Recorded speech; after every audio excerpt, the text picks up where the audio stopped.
Not alone.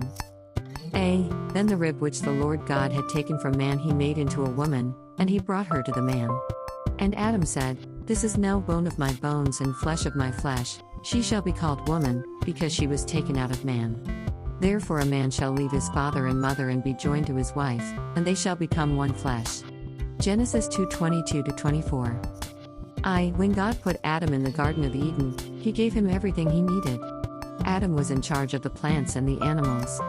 He would never get hungry or thirsty. He never had to worry about bad weather or shelter from the elements. Best of all, Adam had a personal relationship with God. One can only imagine how wonderful that must have been. But even with all of his needs being met, God knew that Adam was alone. None of the animals served as a comparable mate, even though Adam knew them and named them. God loved Adam so much that he made a mate just for him, a woman. 2. In society today, there is much debate about the roles of man and woman, especially related to marriage issues. There are those who disagree with the biblical account of what God intended in creating man and woman, and why he put them together in the first place.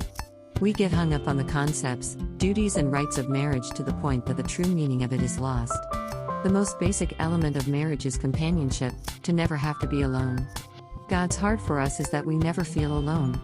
Whether married or not, we need friends and relationships that encourage and edify us.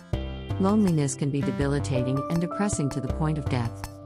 3. Where are you today? Most of us are living in the garden, where our basic needs are met, but what about true companionship? If you are lonely and feeling isolated, start praying to the Lord for his help. The enemy will keep you isolated as long as he can.